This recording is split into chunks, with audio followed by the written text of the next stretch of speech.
रीमा की शादी पूरे गांव में चर्चा का विषय थी। जब वह पहली बार ससुराल पहुंची तो घर का आंगन रोशनी और रंगोली से सजा था। सबकी नजरें रीमा पर थी। उसके मन में उत्साह भी था और डर भी।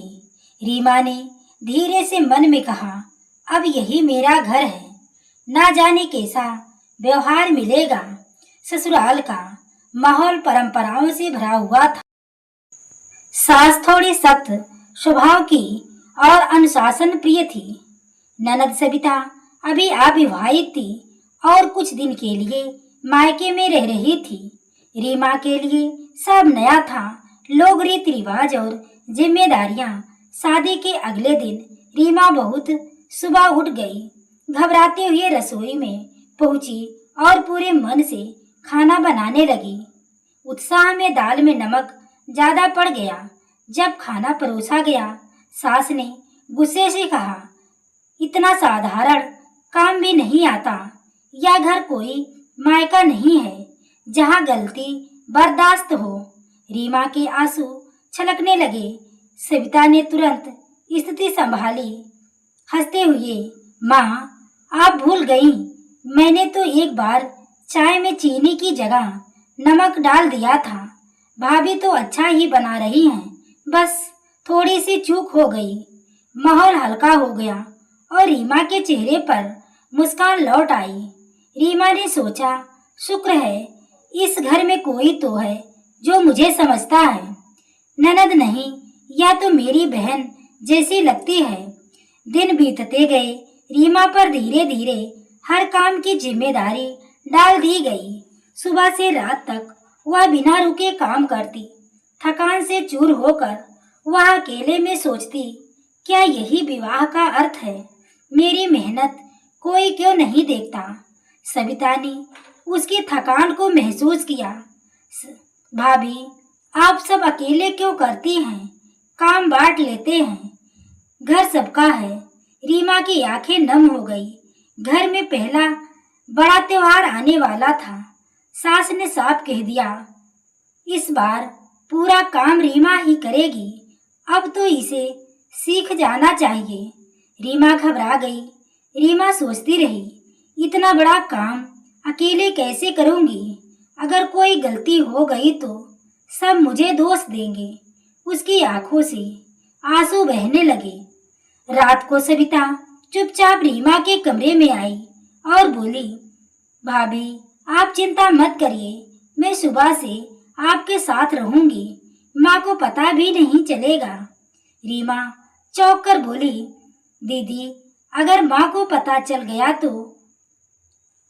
सविता मुस्कुराकर, तो मैं समझा लूंगी। आप बस दिल मजबूत रखिए। अगले दिन दोनों बहनें मिलजुल कर जुट गई। रीमा खाना बनाती तो सविता सजावट संभालती। रीमा मिठाई तैयार करती तो सविता बर्तन सजाती। दोनों की मेहनत से घर त्योहार के दिन चमक उठा। त्योहार पर जब रिश्तेदार आए तो सब देखकर दंग रह गए। रिश्तेदार, वाह, घर कितना सुंदर लग रहा है और बहू तो सचमुच लक्ष्मी है। सास गर्व से मुस्कुराने लगी। रात को रीमा ने सविता से कहा, दीदी, अगर आप ना होती तो मैं सबके सामने अपमानित हो जाती। आपने हमेशा मेरी इज्जत बचाई है। सविता ने उसे गले लगाया। भाभी, ननद और बहू का रिश्ता अगर दिल से निभे तो वह बहन जैसा बन जाता है। रीमा ने महसूस किया कि अब यह घर उसके लिए उतना पराया नहीं रहा। उसे भरोसा हो गया कि ससुराल में भी उसे सहारा मिला है। उसकी ननद सविता, जो वास्तव में उसकी सच्ची बहन है। त्योहार की सफलता के बाद सास के मन में पहली बार यह विचार आया, रीमा मेहनती है, अगर इसे सही दिशा मिले तो घर संभाल सकती है।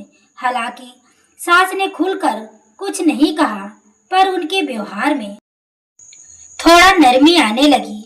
रीमा ने पहली बार महसूस किया कि वह अकेली नहीं है।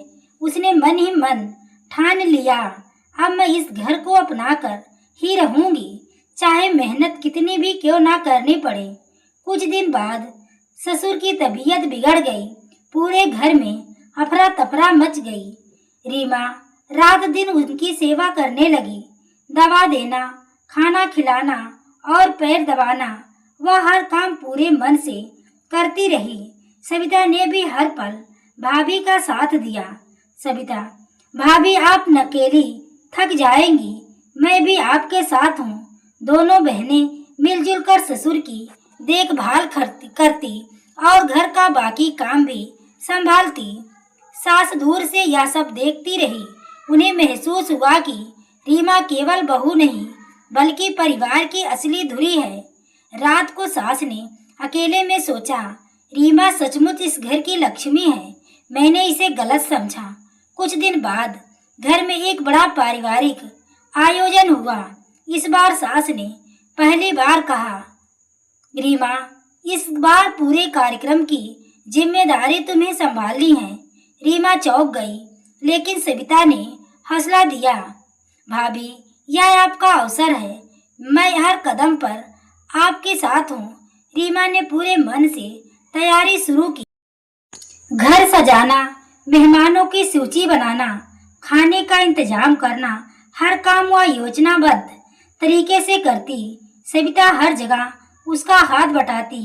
आयोजन से एक दिन पहले गलती से मिठाई कम ऑर्डर हो गई। सास नाराज होकर बोली, यह क्या लापरवाही है, इतने रिश्तेदार आने वाले हैं और मिठाई ही पूरी नहीं। रीमा घबरा गई। सविता तुरंत आगे आई और बोली, माँ, मिठाई कम नहीं है, मैंने अतिरिक्त मिठाई बनवाने का इंतजाम पहले ही कर लिया था। भाभी ने बहुत मेहनत की है, इन्हें डांटना ठीक नहीं। रीमा ने कृतज्ञता भरी नजरों से सविता को देखा। अगले दिन कार्यक्रम बहुत शानदार तरीके से संपन्न हुआ। मेहमानों ने तारीफ की, रिश्तेदार बहू ने तो घर की शान बढ़ा दी। सास पहली बार गर्व से बोली, हाँ, यह हमारी रीमा है। उस दिन के बाद रीमा का आत्मविश्वास दोगुना हो गया। अब वह घर के हर काम में सक्रिय रहने लगी और सबका सम्मान भी पाने लगी। रीमा और सविता का रिश्ता अब केवल औपचारिक नहीं रहा, वे हर बात एक दूसरे से साझा करने लगी। हंसी मजाक से लेकर गंभीर चर्चाओं तक दोनों सचमुच बहनें बन गई। एक दिन पड़ोस की महिलाएं बोली, आजकल तो भाभी ननद की लड़ाई हर घर में होती है, लेकिन यहाँ तो दोनों का रिश्ता मिसाल है। रीमा मुस्कुराकर बोली, जब ननद समझदार हो तो भाभी कभी अकेली नहीं रहती। धीरे धीरे सास का नजरिया पूरी तरह बदल गया। उन्होंने सबके सामने कहा, रीमा अब केवल बहू नहीं, मेरी बेटी है। और सविता ने यह साबित किया कि ननद समझदार हो तो घर स्वर्ग बन जाता है। अब रीमा को परिवार में पूरा मान सम्मान मिलने लगा। वह मन ही मन सोचती, यह सब मेरी ननद की समझदारी का ही परिणाम है। अगर उसने हर कठिन घड़ी में मेरा साथ न दिया होता तो मैं अब टूट जाती। घर में चर्चा चल रही थी कि सविता की शादी की बात पक्की हो गई। रीमा चिंतित हो गई, अगर दीदी इस घर से चली गई तो मेरा सहारा कौन बनेगा। उसके चेहरे पर उदासी साफ झलकने लगी। रात को रीमा ने सविता से कहा, दीदी, आप चली जाएंगी तो मैं अकेली पड़ जाऊंगी। मुझे डर है फिर से मुझे ताने सुनने पड़ेंगे। सविता ने उसका हाथ पकड़कर मुस्कुराते हुए कहा, भाभी, आप अब कमजोर नहीं रही। आपने खुद को साबित कर दिया है। मेरा साथ तो हमेशा आपके दिल में रहेगा। सास ने रीमा की आंखों में आंसू देख लिए। इस बार सास ने खुद आगे बढ़कर कहा, सास, रीमा, अब तुम्हें किसी सहारे की जरूरत नहीं। तुम इस घर की धुरी हो। तुम पर मेरा पूरा विश्वास है। रीमा भावुक हो गई। सविता की शादी का दिन आया। रीमा ने पूरे दिल से तैयारियां की, लेकिन हर काम करते हुए उसकी आंखों में आंसू थे। आज मेरी बहन ससुराल जा रही है, उसने मन ही मन सोचा। विदाई के समय रीमा और सविता गले लगकर रो पड़ी। दीदी, आपने मुझे ससुराल में जीने का साहस दिया। मैं यह ऋण कभी नहीं चुका पाऊंगी। सविता, भाभी, याद रखना, ननद और भाभी का रिश्ता कभी टूटता नहीं। आप जब मेरी बहन है, सदा के लिए। सविता को विदा करने के लिए बाद रीमा ने मन ही मन संकल्प लिया, मैं इस घर को अपनी मेहनत और प्यार समझदारी से भी बेहतर बनाऊंगी। यही मेरी दीदी को सच्ची श्रद्धांजलि होगी। हर समय बीता, रीमा ने घर की जिम्मेदारियां पूरी ईमानदारी और प्रेम से संभालनी शुरू कर दी। ससुर की सेवा, सास का आदर और पति का साथ, हर रिश्ते को उसने दिल से निभाया। धीरे धीरे रीमा का नाम पूरे गांव में होने लगा। लोग कहते कि गांव की महिलाएं, इस घर की बहू ने सबको जोड़ कर रखा है। सचमुच समझदार बहन और बहू घर को स्वर्ग बना देती है। कुछ महीने बाद सविता मायके आई। घर की बदली हुई तस्वीर देखकर वह खुश हो गई। भाभी, आपने तो सचमुच इस घर को संवार दिया। अब मैं निश्चिंत हूँ। रीमा की आंखों में गर्व और प्यार की दोनों झलक रहे थे। परिवार के सब लोग एक जगह बैठे थे। रीमा ने सबकी ओर देखते हुए कहा, अगर ननद समझदार हो तो बहू कभी पराई नहीं लगती। घर की खुशियाँ तभी बढ़ती हैं जब औरतें एक दूसरे की ताकत बने, बोझ नहीं। सबकी आंखों में आंसू थे और दिलों में एक गहरी सीख अंकित हो चुकी थी। दोस्तों, मैं लास्ट में आपसे पूछना चाहती हूँ कि आपकी ननद कैसी है? कमेंट में आप जरूर लिखिए। धन्यवाद।